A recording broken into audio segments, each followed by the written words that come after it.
right, PJ, thank you so much for a few minutes of your time, man. It's a pleasure to meet you finally. My pleasure. My pleasure. Good to be with you. The interview will be for Black Gospel and for Gospel Grid. We're going to cover a few things from the man to the music and a few things in between, and we'll get into that in 15 minutes straight. Sounds good. I like to begin with quirky questions, some fun facts, just to get to know a little bit about the person behind the music. And coming from Louisiana, I got to talk about the food. Do you like authentic Creole cuisine? I'm talking about gumbo, crawfish, jambalaya, or do you gravitate away from all of that? Well, first, I'm from New Orleans, not Louisiana. Look, we're an island, so we consider New Orleans and everything else. Nah, just kidding. We got love for everybody, but no, I love the authentic. I mean, I named my album Gumbo. You know, I love gumbo, jambalaya as well, shrimp Creole. I love all that stuff as much as I love soul food and other foods. But nah, I'm happy with the home food. Yeah. Now, from what I can tell, you are an authentic music machine. So I was wondering, as a child, did you gravitate towards the piano, the bass, the drums, or was there another instrument that caught your attention? Let's see. So it was drums first. I think that's usually kids' first instrument because it's the most accessible. But it was drums probably from 2 until 6 or 7, and that's when keyboards started to get in my world, and I took guitar lessons at that time. I remember, but piano is the one that survived throughout all of it. But I kind of went through all of the instruments for a minute, but it started with drums. Okay, all right. Yeah. And you're also your music kind of represents vintage soul. So I wonder who were some of the musical mentors growing up. Was it a guy like Marvin Gaye, Teddy Pendergrass? Was it Stevie Wonder, who you featured on your album, Isaac Hayes, or was it somebody else? Yeah. A lot of those guys came later for me.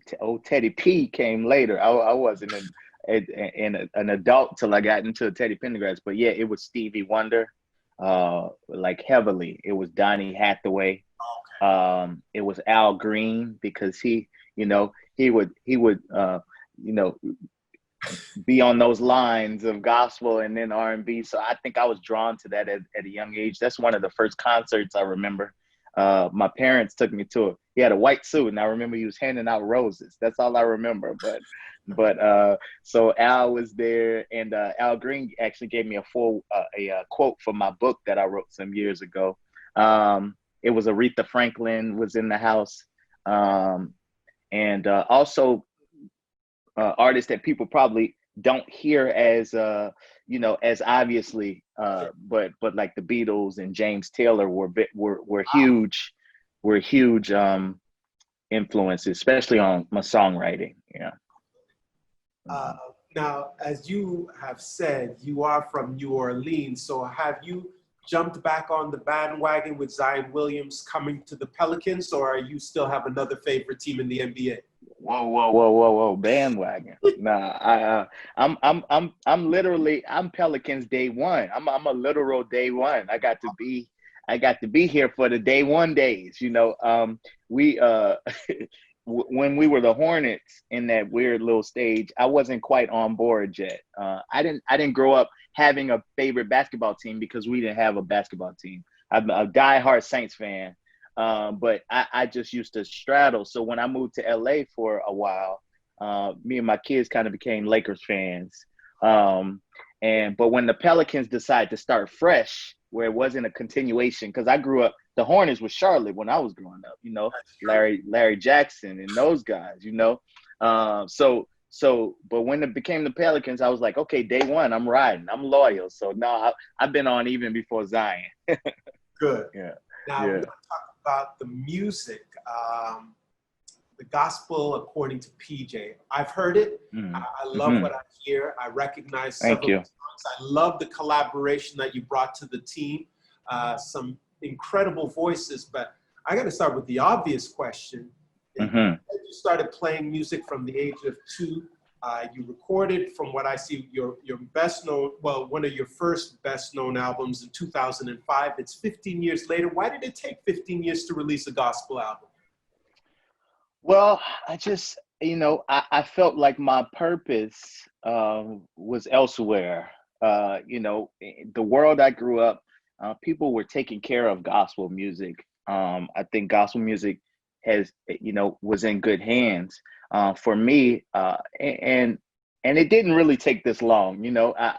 By the songs you hear on that album with like Let Go and Over and all these songs, I always was in gospel music as a songwriter and a producer. I never quite left gospel music, but as an artist, I felt like I needed to say something else. My voice was meant for a group of people who weren't being fed and weren't being attended to, which was, yeah, I'm a believer, but I like R&B music and I like soul music and I like pop music. Who's speaking to me and who's speaking to these situations? It's so funny. My dad always talks about, when he was dating my mother, he wasn't listening to Amazing Grace, right? And I just saw Kirk Franklin on IG the other day turn on Jesus Will Work It Out. It was on his playlist when he was with his wife. He was like, wrong playlist, because if we're being honest as people and as believers, gospel music doesn't set every mood, right? So who was going to be speaking to those people? And I felt a clear path to that, and I felt a true purpose to speak for the people like me, who loved all music but didn't really have the music I could listen to that was representative, that I ain't have to turn down if I was in front of my parents. Or Kirk always says, if you can't play it in front of Jesus, then you know that ain't it. And all my music, I felt comfortable enough to do that. So I was just serving the underserved. Yeah. Now, this album features all the titans in gospel music, from your boy Kirk to Tasha to Kim to Smokey, and on it goes. Did you match specific voices for the songs, or were you just bringing your team, your favorites to the project? Yeah, no, I definitely match voices to songs because I didn't want it just to be the names, right? I wanted the songs. It's music first for me. I have that on my whiteboard. It's always music first. So I don't care if Beyonce was on it. If it didn't fit, then it wasn't gonna work for me. And in this process, I started with the songs, because I knew I wanted to tell this story of, look, I have been writing gospel music this whole time. Some of these songs, some you knew I wrote, some you didn't know. Some were big songs and some I wish were big songs, that never quite got to where I wanted them to. And this was my way of shining a light on all those records. But because I had the songs first, I had to think, all right, who's gonna fit on this the way I want to redo this? Who's gonna make sense for this? So I was just blessed enough to reach out to my dream list, and get them on these songs. But no, it wasn't about the names only. It had to